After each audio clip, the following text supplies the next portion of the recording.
Moving on to the continuing nuclear crisis in Japan, a radioactive wave is headed toward the United States.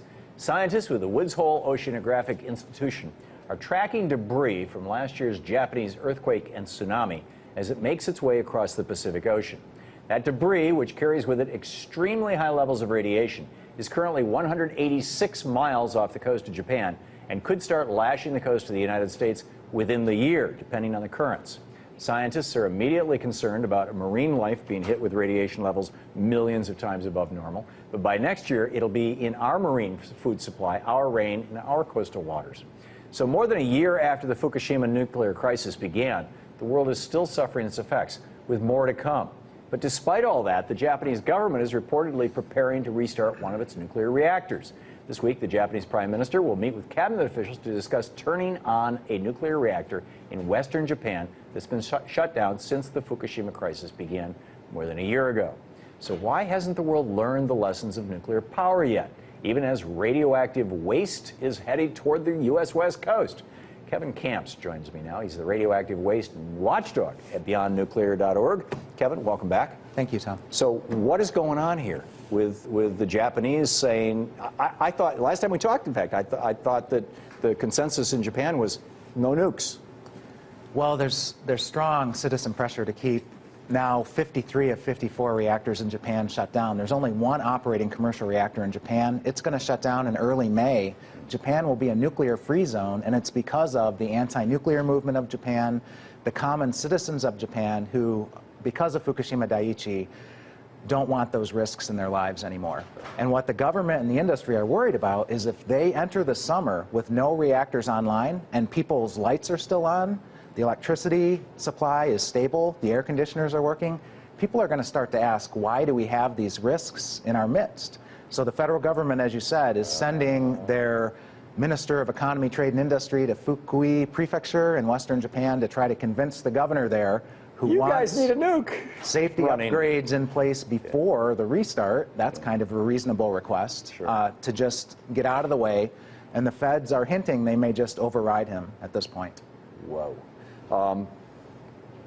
Can these reactors be made safe?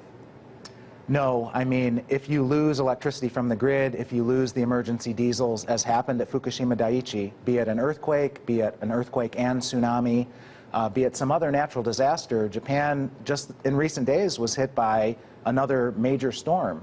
So there are many ways you can lose electricity to the safety systems, to the cooling systems. Right. And of course you've got— It could be a tornado in the Midwest. Floods in Nebraska last summer, which were much more serious than they ever let on at the time. Yeah.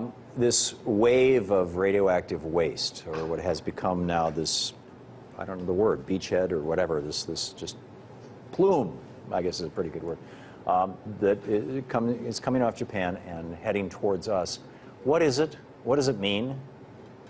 Well, almost to the day a year ago, Tokyo Electric intentionally released 11,500 tons or 3 million gallons of radioactive water into the ocean on purpose. The federal government of Japan gave them permission. There's recent news media reports that it was under pressure from the United States government, and the excuse at the time— Why? The excuse at the time was that Tokyo Electric was out of storage space for radioactive water at the plant, and they had a lot more coming. They were trying to keep the reactors as cool as possible because of the meltdowns. They were clearing away less contaminated water to make room for much more contaminated water to come. That's the decision they made. And that plume, as you said, it's taken a year, but it's now reached Hawaii. Another year from now, it'll probably reach the west coast of the United States. And yes, those are our fishing waters, but the fish happen to move around. There are species of tuna that spend part of their life cycle on the Japanese northeast coast, and they have migrated to the United States already. So where is the food monitoring program? There is no post-Fukushima food monitoring program in place. It was quickly dismantled. We're back to pre-Fukushima radiation monitoring, which could miss a lot. Get to Amazon.com right now and buy a Geiger counter? Is that our food monitoring program? You're on your own, Charlie? In Japan, I just met a woman in New York City who's now an anti-nuclear activist, and her sisters, her nieces and nephews are monitoring their own food, monitoring the food at the elementary school, and bringing in Fukushima refugees. Amazing. So the people of Japan have been thrown onto their own resources to protect themselves. And the people of the United States, apparently? Very much so. we see that up and down the West Coast, people getting radiation monitors, even to the point of checking their own food supply. Yeah, yeah. I actually bought, in fact, I brought it in one of the times you were here on the show. You visited the Fukushima plant back in 2010. We just have 20, 30 seconds left. Thoughts on that?